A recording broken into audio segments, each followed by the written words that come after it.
మన తెలంగాణలో మొట్టమొదటి ఫ్యాక్టరీ అవుట్లెట్ మన ముకుంద జ్యువెలర్స్ లో లైట్ వెయిట్ ఆభరణాలు కలెక్షన్స్ ఎన్నెన్నో అన్ని జ్యువెలరీస్ పై VA కేవలం 2 to 12% మాత్రమే. విచ్చేయండి ముకుంద జ్యువెలర్స్. మాజీ ప్రధానమంత్రి జవహర్లాల్ నెహ్రూను దూషించడమే ఇటు కేంద్రంలోని అధికార పార్టీ యొక్క మేజర్ లక్ష్యం అంటూ కూడా ఆరోపించారు కాంగ్రెస్ అగ్ర నాయకురాలు సోనియా గాంధీ. దేశ తొలి ప్రధాని నెహ్రూ ఘనతలను తుడిచివేయడమే కాకుండా ఆయనకు సంబంధించిన సామాజిక రాజకీయ పునాదులను నాశనం చేయాలని చూస్తుందంటూ బీజేపీ పేరెత్తకుండానే ఫైర్ అయ్యారు ఆవిడ. అసలు సోనియా గాంధీ ఏమన్నారనేది ఇప్పుడు ఒకసారి చూద్దాం. It is inevitable that such a monumental figure will have his life and work analyzed and critiqued. That is indeed as it should be. Although the temptation to divorce him from his times and the challenges that he had to face, and to look at him devoid of the historical context in which he functioned has become quite widespread.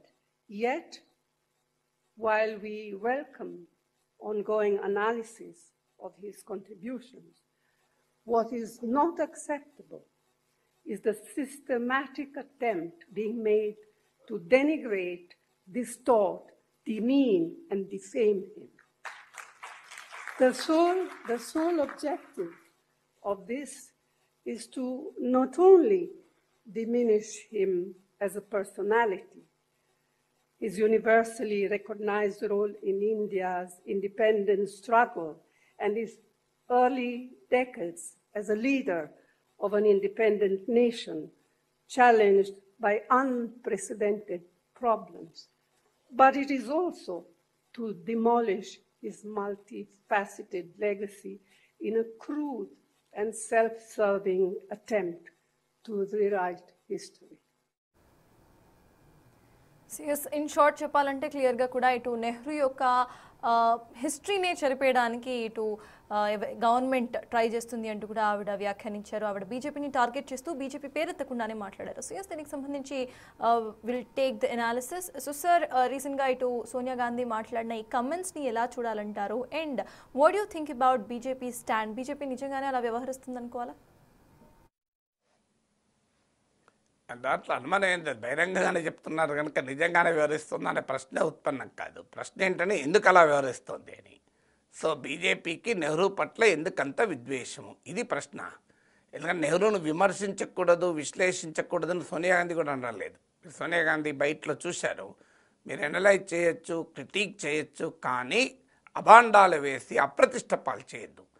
ఎందుకు మరి బీజేపీకి అంత విద్వేషం? వాస్తవంగా BJP Gandhi కూడా అంగీకరించారు. గాంధీజీని జాతిపిత అని బీజేపీ RSS ఒప్పుకోరు. రాజకీయాల కొరకు, ఓట్ల కొరకు గాంధీని ఇంకా పూర్తిగా త్యజించలేకపోతున్నారు. కానీ పూర్తి స్థాయిలో భారతదేశం పైన ఆధిపత్యం వచ్చాక గాంధీని కూడా ఎట్టి పరిస్థితుల్లో అంగీకరించారు. మీకు ఎందుకు అంటే నెహ్రూ స్వభావానికి మోడీ స్వభావానికి ఒక చిన్న కంపారిజన్ చెప్తాను. నరేంద్ర మోడీ తన గురువు భారతీయ జనతా పార్టీని ఈ స్థానానికి తీసుకొచ్చినటువంటి హిందుత్వ రాజకీయాల్లో ఒక పితామహుడు లాల్ కృష్ణ అద్వానీ, ఎల్కే అద్వానీకి ఏ పద్ధతి పట్టించాడు మోడీ? ఆఖరికి ఆయనకు రాష్ట్రపతి కూడా కాకుండా అడ్డుకున్నాడు. ఎల్కే అద్వానీ ప్రెసిడెంట్ చేస్తా అంటే ఎవరాపారు మోడీని? ప్రతిపక్షాలు వద్దనయ్యా. ఎల్కే అద్వానీకి ఆఖరికి భారతరత్న కూడా ఇవ్వడానికి సిద్ధపడలే మోడీ. RSS నుంచి వ్యతిరేకత వచ్చాక అంగీకరించారు. ఎందుకంటే రాజకీయాల కొరకు కర్పూరి ఠాగూర్, చరణ్ సింగ్ వీళ్ళందరికీ ఇచ్చాక మోడీకి మీకు అద్వానీకి ఇవ్వకపోతే సంఘ్ పరివార్లో ప్రతికూలత వస్తుందని తప్పనిసరి ఇచ్చారు.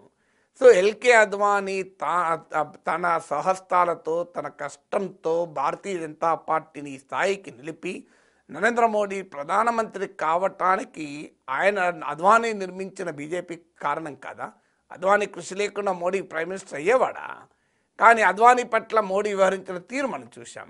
ఇందుకు పూర్తి భిన్నంగా జవహర్లాల్ నెహ్రూ తన సైద్ధాంతిక ప్రత్యర్థి అయిన హిందుత్వ రాజకీయ సిద్ధాంతకర్త అయిన నాయకుడైన శ్యామప్రసాద్ ముఖర్జీని తన క్యాబినెట్లో పెట్టుకున్నాడు. స్వాతంత్రం వచ్చాక ఎంత డిఫరెన్స్ చూడండి. తాను ఎట్టి పరిస్థితుల్లో అంగీకరించని మత రాజకీయాలకు ప్రతీకగా ఉన్న శ్యామప్రసాద్ ముఖర్జీ హిందుత్వ సిద్ధాంత నాయకుడైన సో జనసంఘ్ ఇప్పటికీ ఆరాధ్య దైవంగా భావించే శ్యామప్రసాద్ ముఖర్జీ బీజేపీ ఇప్పటికీ కూడా అంగీకరించే అలాంటి వ్యక్తిని ఆయన క్యాబినెట్లో పెట్టుకుంటే సొంత సిద్ధాంత గురువైన అద్వానీని ఈడ్చికొట్టాడు మోడీ. అది తేడా మోడీకి నెహ్రూకు. అందువల్ల నెహ్రూ లేదు అద్వానీకి ఈ పరిస్థితి వస్తే ఇక నెహ్రూని ఎవరు అడిగారు? ఇలా అద్వానీ పేరు ఎప్పుడన్నా మోడీ తీస్తాడా? మీరు గమనించండి. అద్వానీ బర్త్డే రోజు అప్పుడు ఇంటికి పోయి గ్రీటింగ్స్ చెప్తాడు తప్ప అసలు వాజ్పేయి పేరే తీయడు కదా. మీకు 70 ఏళ్లలో 2014 కన్నా ముందు దేశం గొడ్డుపోయింది, దేశంలో ఏం జరగలేదంటాడు కదా, ఇంక్లూడింగ్ వాజ్పేయి ఇయర్స్. ఎప్పుడో వాజ్పేయి పుట్టినరోజు అప్పుడప్పుడు వాజ్పేయి గురించి మాట్లాడతాడు. మళ్ళీ ఎప్పుడన్నా మాట్లాడతాడా? ఎన్నడూ మాట్లాడు. మీరు గమనించండి. ఈవెన్ వాజ్పేయి టైంలో కూడా ఏం జరగలేదంటాడు. అది ప్రత్యేకత. ఇక వాజ్పేయిని అద్వానీనే గుర్తు చేసుకోలేని మోడీ నెహ్రూని గుర్తు చేసుకుంటాడా? ఇక నెహ్రూ దేనికి రిప్రజెంటేటివ్? మీకు నెహ్రూ హయాంలో నాగార్జున సాగర్, బాక్రా నంగల్ ఇలాంటి ప్రాజెక్టులకు మూలం ఏర్పడింది. మీరు నరేంద్ర మోడీ ప్రైమ్ మినిస్టర్ అయ్యాక ఒక పెద్ద ఇరిగేషన్ ప్రాజెక్ట్ ఎక్కడ కట్టారో చెప్పండి నాకు ఒకటి. నెహ్రూ హయాంలో ఐఏఎంలు, ఇండియన్ ఇన్స్టిట్యూట్ ఆఫ్ ఐఐటీలు పునాదులు పడ్డాయి. 11 ఏళ్లలో మోడీ హయాంలో నెహ్రూ కాలంలో పుట్టిన ఐఐటి లాంటిదో ఐఏఎం లాంటిదో ఒక్క విద్యాసంస్థ చూపెట్టండి. ముఖేష్ అంబానీ విద్యాసంస్థ 100 కోట్లు ఇస్తే అది ఇంతవరకు పురుడే పోసుకోలే.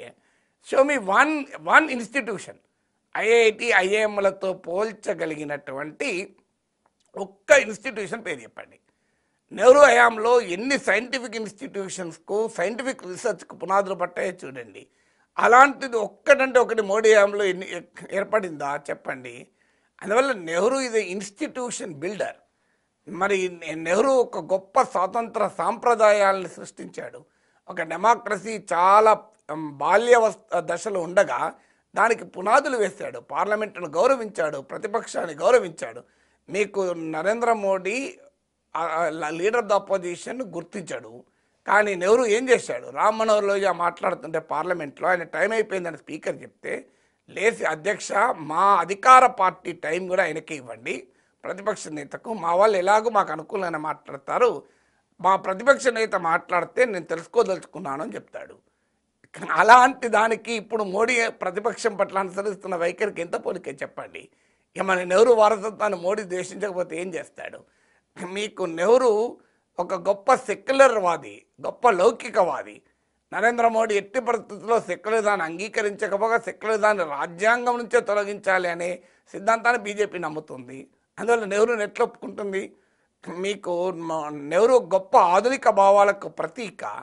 సో మనం ఇప్పుడు ఏ రకమైనటువంటి వ్యవహారాలు చూస్తున్నాం దేశంలో, మూఢనమ్మకాలకు అధికారిక ముద్రలు వేస్తున్నటువంటి అశాస్త్రీయ భావాలకు అత్యంత విలువిస్తున్నటువంటి సందర్భంలో మనం బతకడం లేదా? అందువల్ల డెఫినెట్గా Nehru social, political and economic thinking. Nehru ఒక గొప్ప స్వావలంబన, బలమైన ప్రభుత్వ రంగ పునాదులు, పారిశ్రామిక పునాదులు కోరుకున్నాడు. అందుకే నెహ్రూ టైంలో పెద్ద పెద్ద ఇండస్ట్రీస్కి పునాదులు పడ్డాయి. ఇప్పుడు ఎవరికి పడుతున్నాయి? క్రోనిజానికి పడుతుంది.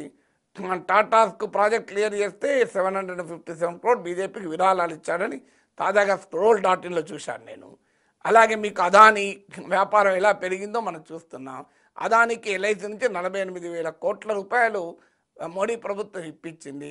దేశంలో ఉన్న ఎయిర్పోర్ట్లన్నీ అదానికి అప్పచెప్పింది. అమెరికా కోర్టులో అదానీ పైన కేసు పడితే ఆ సమ్మన్లు కూడా అదానికి ఇవ్వడానికి మోడీ ప్రభుత్వం సిద్ధపడతలేదు. అమెరికన్ కోర్టులో లాయర్లు చెప్పారు. మరి జవహర్లాల్ నెహ్రూ ఇలా చేశాడా?